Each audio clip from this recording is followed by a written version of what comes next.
Olá, sou Paulo Eduardo, nós estamos chegando para mais um estudo aqui no canal Minuto Missionário, seja bem-vindo. É um prazer te encontrar aí, é um motivo de alegria ter a sua companhia. Nós estamos estudando juntos a Bíblia, versículo por versículo, analisando, tirando lições para as nossas vidas. Estamos estudando Provérbios, tem sido muito rico os nossos estudos aqui em Provérbios.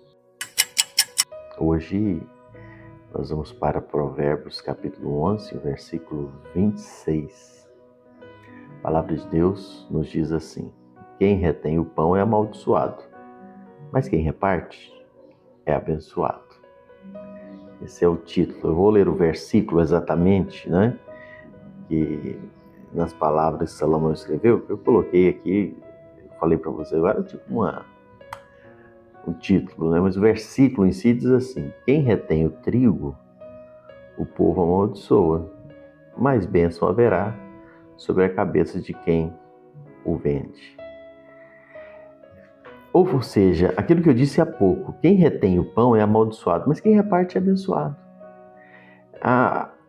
Hoje a gente vai ver como Deus se importa com a forma com que nós nos lidamos com os nossos recursos, especialmente em tempos de necessidade. Salomão aqui, ele nos mostra que reter egoisticamente aquilo que pode suprir o próximo atrai para nós maldição.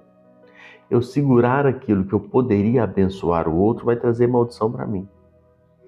Enquanto eu vou repartir com justiça, essa generosidade atrai bênção para a minha vida. O texto diz: quem retém o trigo, o povo o amaldiçoa. Reter o trigo aqui é segurar alimento quando o povo está com fome, não é? A gente entende o contexto do momento que Salomão escreve ali. A avareza em tempos de necessidade é um pecado social. Salomão está colocando a pessoa que produziu muito trigo numa época de fome e ele não quer vender, ele não quer desfazer, e o outro morrendo de fome e ele com o trigo parado ali. Deus condena quem lucra com a dor alheia. Às vezes eu vejo noticiários, tantos casos de corrupção. Recentemente a gente está acompanhando aí aquele desvio milionário do INSS. E eu fico pensando isso, além da esfera criminal, sabe? Eu fico pensando nisso na esfera espiritual mesmo. Como é que Deus vê uma coisa dessa? Pessoa com milhões no banco, carrão, mansão, desviado de um pobrezinho que só tem um salário mínimo para sobreviver. Isso é terrível aos olhos de Deus. Isso a pessoa traz para ela uma maldição mesmo, né? Deus condena quem lucra explorando a dor alheia. O texto fala daquele que estoca para manipular o preço, para oprimir. O povo percebe a injustiça e o texto diz aqui que eles se voltam contra a pessoa. A ganância que explora o necessitado é uma abominação diante de Deus. Mas o texto diz assim: mas haverá bênção sobre a cabeça do que o vende. Vender aqui, colocado por Salomão, não é uma exploração, não é explorar. É disponibilizar o trigo de uma forma justa para aqueles que estão necessitando. Deus abençoa quem supre a necessidade do povo.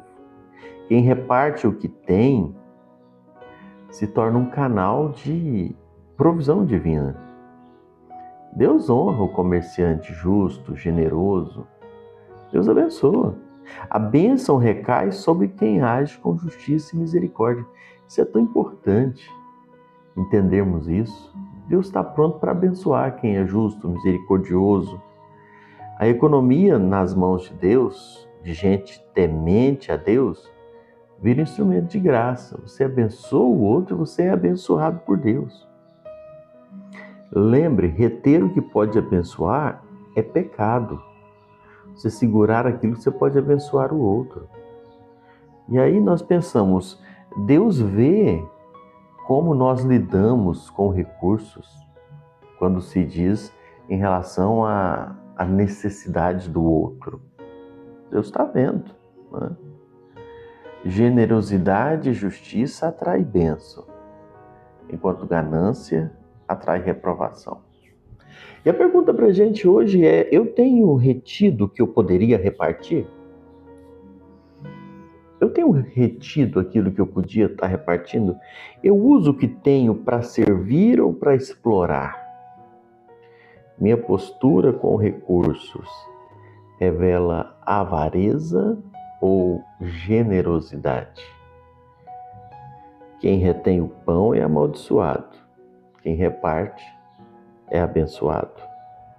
A mão que reparte é a mão que Deus enche. Eu falei isso no último estudo aqui. Não sei se você lembra. A mão que reparte, Deus enche. A mão que retém, não tem como receber nada. Ela está retendo. Medita nisso. Deus te abençoe. Até o próximo encontro.